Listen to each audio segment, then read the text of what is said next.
अस्सलाम वालेकुम रहमतुल्लाहि व बरकातुहू। चैनल नाइश किमिया नाइश के तमाम दोस्तों आप क्या हाल है, कैसे हो? कर खैरियत से कौन मन अल्लाह सब दोस्तों को खुश रखे, सलामत रखे। आज यरकान पे बात करते हैं। यरकान का नुस्खा एक है, आप दोस्तों के नाम करते हैं। इंशाअल्लाह तमाम दोस्तों आपको पसंद आएगा। सबसे पहले आप ऐसे करें, हलीला एक पाव, आंवला एक पाव, बलीला एक पाव, इनको दादर मदर करके ग्राइंडर कर लें। ग्राइंडर होने के बाद कपड़ छान कर लें अच्छे तरीके से पाउडर। उसके बाद हीरा कसीस का लोहा निकाल लें। मारूफ तरीका है, पानी में हीरा कसीस को हल कर लें। 2-3 दिन बाद हिला के 2-3 दिन बाद मुकद्दर पानी निकाल लें।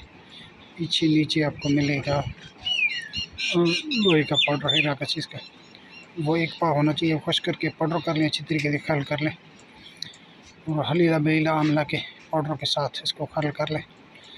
खल करने के बाद इसमें एक पाव दही, गाय के दूध की दही बना लें, वो एक पाव इसमें शामिल कर लें।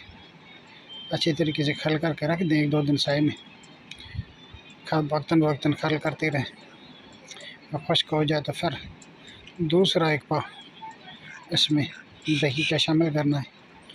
इसी तरह 2-3 दिन बाद खुश्क हो जाएगा, साए में खल भी करते रहें। फिर तीसरा इसी तरह एक पाव शामिल कर दें दही का। उसके बाद फिर इसमें जिस टाइम तीसरा पाव दही का मुकम्मल खुश्क हो जाए, अच्छी तरीके से पाउडर हो जाए, तो 4 तोला इसमें फुल सियाह काली मिर्च यानी पाउडर करके वो भी शामिल कर दें। और उसके बाद हल्दी का पाउडर 4 तोला वो भी शामिल कर दें। खल कर लें अच्छे तरीके से, सफ़ूफ बना लें, पाउडर बना लें।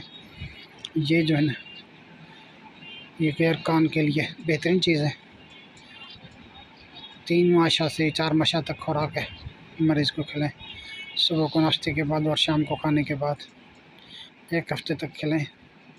इंशाअल्लाह मरीज़ जल्द से जल्द तंदुरुस्त हो जाएगा, सेहतयाब हो जाएगा। दुआ में याद। अस्सलाम वालेकुम रहमतुल्लाहि व बरकातुहू।